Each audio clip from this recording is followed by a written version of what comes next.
your members or your colleagues that we are so disappointed. We do not want anything to do with them. Ndegwa Njiru, habari yako? Yeah. Thank you very much, Eric. Thank you very much, all the participants.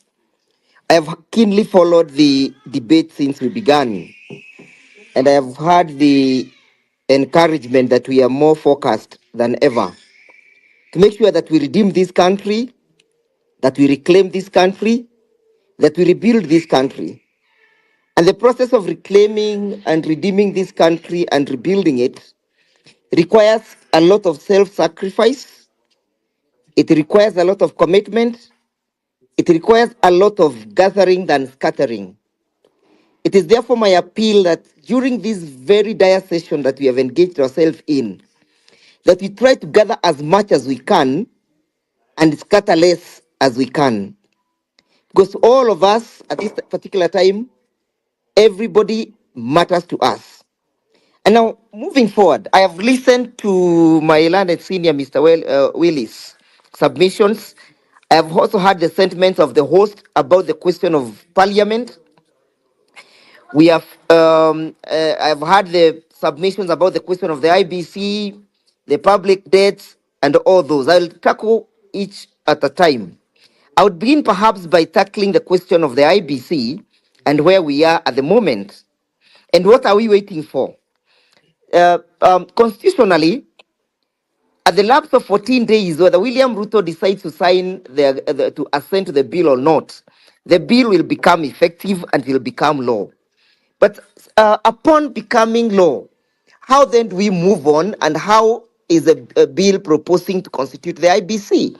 And that is where we should be focused at or on. I submit that when you look at the bill, they changed the criteria of constituting the IBC, and they proposed that the constitution of the panel that will select the commissioners. They said, one, the political parties will have serious role in participating in the manner in which the commissioners will be selected. For example, the political party liaison committee, which is a liaison committee that is constituted of all the registered political party in this country, notwithstanding whether those political parties have complied with the Political Parties Act or not, they were granted an opportunity to appoint 3 representatives who will sit in the panel to select the commissioners. Kenya Kwanza was equally given 2 slots to select the commissioners. Azimio was equally given 2 slots. 1 slot, I think, is going to the public, members of the public. But the question is, this is a very important panel that will reconstitute the IBC. We are in this mess because the IBC decided to rumble down our elections. The IBC decided to take the direction they took. So are we waiting and are we watching the country taking the same route of constituting an IBC that perhaps may not have the integrity that is required to oversee a secure, a fair, a free and fair elections? I am calling upon you, brothers and sisters, that we focus on this particular panel. The panel is the one that is mandated to appoint the IBC commissioners. Who will sit in those particular panels? Who will sit there? Because the person of who sits determines how the election will be conducted in the future. Equally, it will also determine whether or not the commissioners that shall be constituted will be people of integrity, people who meet chapter 6 of the Constitution. That is to mean, even if we were to say that we are now beginning to recall our members of parliament, again, the IBC, which is the commissioners, will play a major role. So I am calling upon you to be on watch and on the outlook as to which individuals will sit in those particular, in that particular panel for selecting the IBC. Number 2, on the question of parliament. Yes, it is true. Parliament has failed this country. It is true parliament is an extension of the executive. It is true that parliament is a moribund. In fact, Baba keeps on saying ni hanisi. But the question is, strategically, what should we focus on first? Should we focus on the ineptness of parliament, or should we focus on making sure that William Ruto goes? And then, if we are therefore to look at those two dynamics, if we are to say that William Ruto must go, one, by way of resignation, if you look at Article 146, which calls or which speak about the resignation of parliament, it is constitutionally incumbent that a resignation of a president cannot be tendered in the absence of parliament, because the constitution says that it is the speaker of the National Assembly who shall receive that resignation in the event it arises. I do not see in my own thinking William Ruto ever tendering his resignation. Ako na kichwa ngumu sana, huyo mtu hawezi resign. So the question of resignation is almost a tall order for us to keep on pushing on it. But the other question is, do we have other constitutional tools that are available in the constitution that we can roll into motion to make sure that William Ruto does not get to 2027? Because that is our issue. I submit that yes, we have a constitutional tool that the people can use, and it is a tool of impeachment. If we are to say we shall apply the tool of impeachment to take William Ruto home, whom or who shall participate in this process of impeachment? Again, it is Parliament. Parliament plays the major role. It becomes the playing ground where this impeachment will be manifested. So you realize that if we focus on Parliament and we focus on William Ruto, then we shall be losing the battleground in those two fronts. In my view, Parliament as it is currently can be redeemed. And it can be redeemed from William Ruto by applying a lot of pressure on them to make sure that they were elected for purposes of representation of the people and not to represent William Ruto. I have seen a lot of I've seen a lot of serious paradigm shift from the members of parliament, from how they behaved when the bill was in parliament, how they behaved when they passed the bill, and how they have now behaved when William Ruto declined to assent to the bill. They are actually apologetic. I have also seen a paradigm shift because ya hii story ya kusalimiwa kila wakati. So it looks like if parliament is pushed to a corner, it looks like they can take a route, they can take a turn and start supporting the people. That is to mean, therefore, if we are to take the tool of impeachment as a tool of making sure that William Ruto does not get to 2027, as a means of dislodging William Ruto, Parliament becomes an integral player, and we can make sure that we push them the way we pushed the finance bill, so that they may then vote with the people. That will also give some impetus and some vocal point to the revolution. Remember, the revolution is fizzling out because we do not have a vocal point. We do not have something mali tunalenga sisi wote.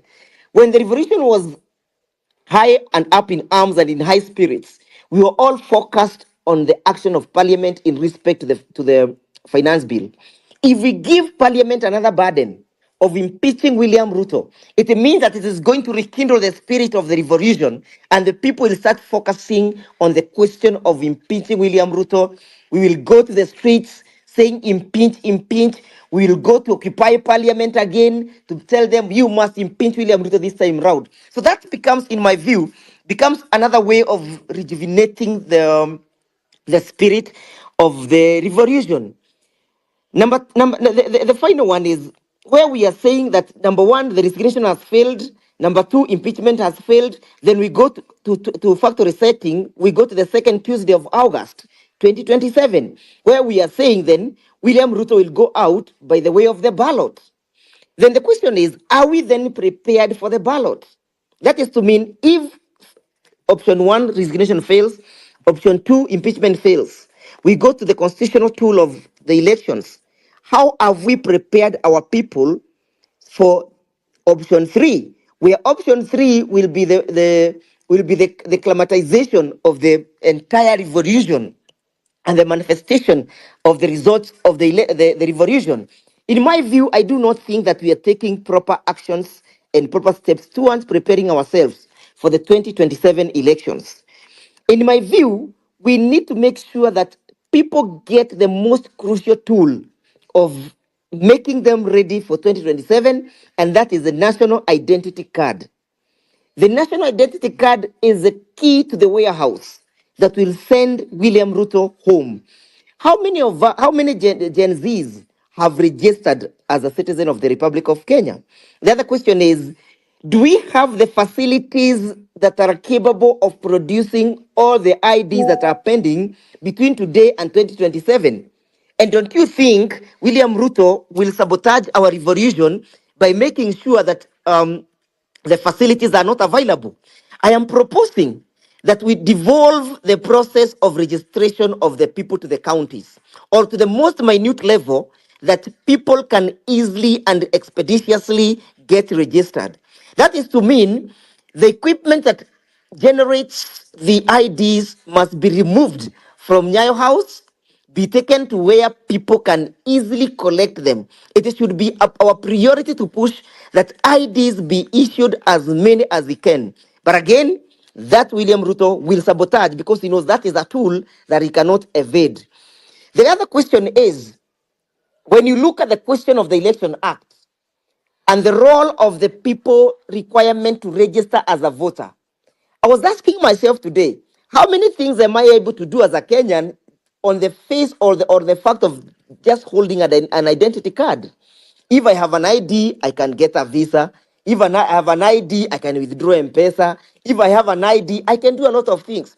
Why is it so difficult and why is it a requirement that for me to vote, I must be registered? I must have a vote. I must have. There must be a rigorous process which must be rolled in a clandestine manner for me to be able to vote. What is the role of the ID? Why can't I just go and vote? Why can't the register be generated on that basis? That if you have an ID, you are registered to vote. Those are some of the things that we might think and might impact or call for the amendment of the entire electoral laws. We have made various proposals in that respect about the question of how the elections can be expedited and how everybody can be involved in the process of the elections. As I sum up, I've had the latter speaker, the member Silasia, speak about a referendum. In my view, we are not yet ready for that. If we say that we want to take the country to a referendum, we'll be losing our eyes from the ball. We'll not be able to keep the eyes on the ball. The eyes on the ball is the fate this country is where William has taken this country. We must fix William Ruto if we want to fix the country. If you want to fix the economy of this country, fix William Ruto. If you want to fix the education system of this country, fix William Ruto. If you want to fix the agricultural sector of this country, fix William Ruto. If you want to fix the transport industry, fix William Ruto. If you want to fix the manufacturing industry, fix William Ruto. William is a problem that this country has. It's a cancer that is ailing this country. And therefore, at the moment, our focus should be how do we get William Ruto out of office? We have, in the past, been able to put a spirited fight in court, if I may report. For example, there's a pending matter that is before the court today about the finance bill and about the participation of the IMF. We have gone to court asking the Treasury not to sign any further agreement, either with the IMF or with the World Bank. That matter was reported in the Standard today. I am actually the petitioner, the Mount Kenya jurist, which the chairman is also the petitioner, another group of advocates. So we are saying that we should be able to push for change from our own perspective and from where we are. For example, Willis has made very, very, very able submissions in respect to the extermination of young people by the police. We must be able to tell the country that we have other international instruments that can be able to address the kind of the extermination that the country is doing to the young people in the absence of a domestic remedy. That is to mean, and I echo his words, that we must be able to collect and collate all this evidence. And we must be able to give them a periodic ultimatum that if you'll not have prosecuted or charged these guys who are responsible for this within a specific period of time, then we shall be able to put into motion other international instruments. As at now, we should have actually nyumbani na hizo bunduki, anaenda kivyake, and we shall go for them where they shall be at the time they shall, at the time when these processes shall be unfolding. In my final submission, it is true that if you took a debt and the debt was registered in our books and the debt is not reflected in this country anywhere in either project, then you should be prima facie liable for that particular debt. The country should not be made to carry the burden of those individuals who enriched themselves with our public money. The moment you go and take a debt to enrich yourself, you have breached the social contract between myself and yourself. That is to mean the liabilities that accrues therefrom from that particular debt are accrues to you as an individual and not to us as a nation. And finally, what is this William is saying? That is appointing a task force to review the debts. What was he paying? Hasn't he told us that he has been paying debts? Kwani amekuwa akilipa nini?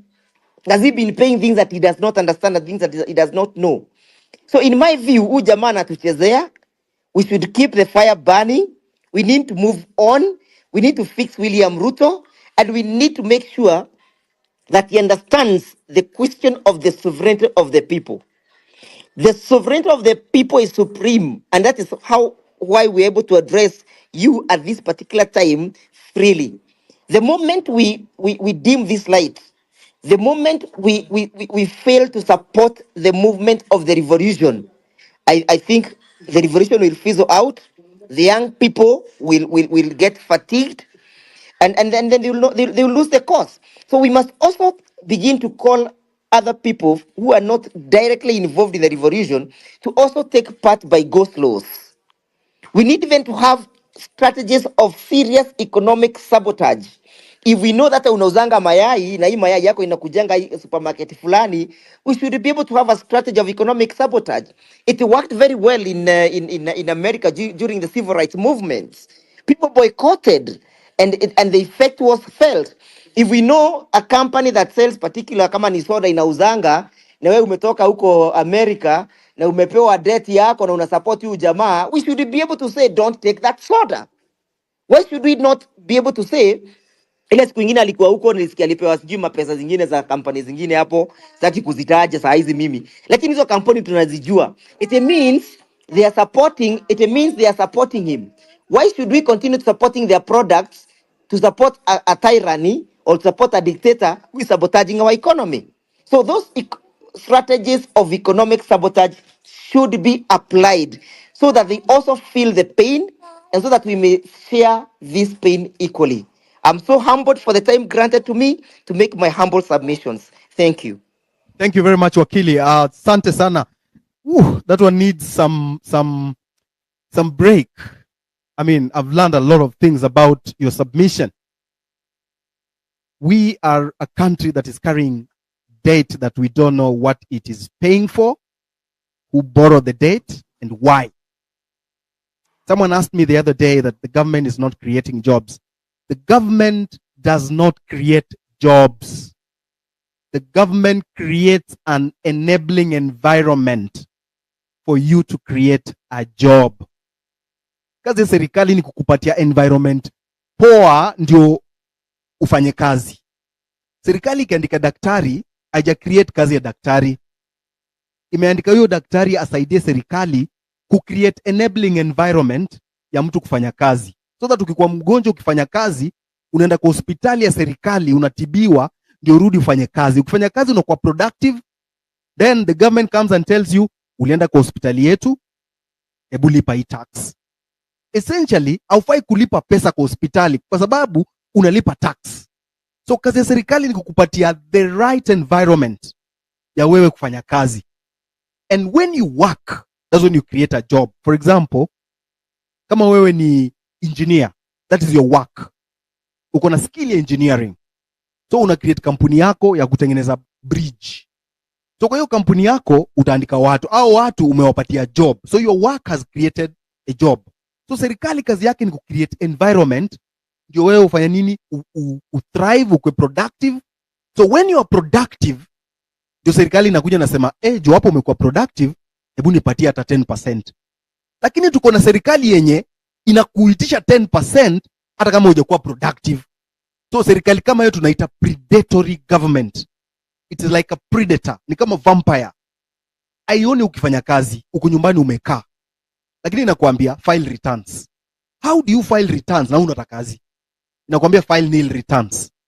Sasa walikuwa wamefika ile level ya wanataka kuangalia kwa M-Pesa yako. Mimi nimekuja kwa inbox yangu, umesema umelala njaa. Nimekutumia 200 ili ujisupport. Wanaingia kwa M-Pesa yako wanasema ulipata 200. So kwa hiyo 200 tupatie shilingi 20.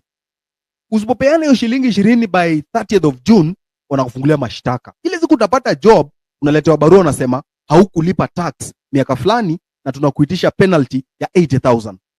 That is predatory government. And we must stand up against this predatory behavior ya serikali yenye tuko nayo saa hii. We must stand. That's why wakili amesema we keep the fire burning. Na kuna strategies mingi. Kuna watu wata protest, kuna watu huko nje, kuna watu wata raise heat hapa kwa digital platforms, kuna watu wata boycott, kuna watu watakuwa na slow inatoja wata go slow. Kesho madaktari wanaenda MOH. It's part of the revolution. Si ati mna separate mnasema hao ni madaktari. Madaktari wanaenda MOH kesho afya house. Inafaa wale wenye watakuwa waende wa support. That is just putting the pressure. Na aim ya madaktari ni moja. Ni kupoke holes kwa hiyo cabinet, kwa sababu hiyo cabinet iko na watu filthy. Jana mwana cabinet secretary fulani ameshikwa huko na bibi ya mtu, amepigwa mangumi. How can a whole cabinet secretary, ule ambaye anabeba value ya country yetu, unapatikana kwa hoteli na bibi ya mtu, unapigwa mangume huko, unaibishwa huko. So it is not true that the president is saying ati cabinet yake ni safi. It is dirty, and I think this is the worst cabinet secretary in the cabinet office in the history of this country. Hata ya Moi haikuwa mbaya hivyo ya 1990. So Tontenas, you said you want to sing something. Can you sing something as we take a cup of water?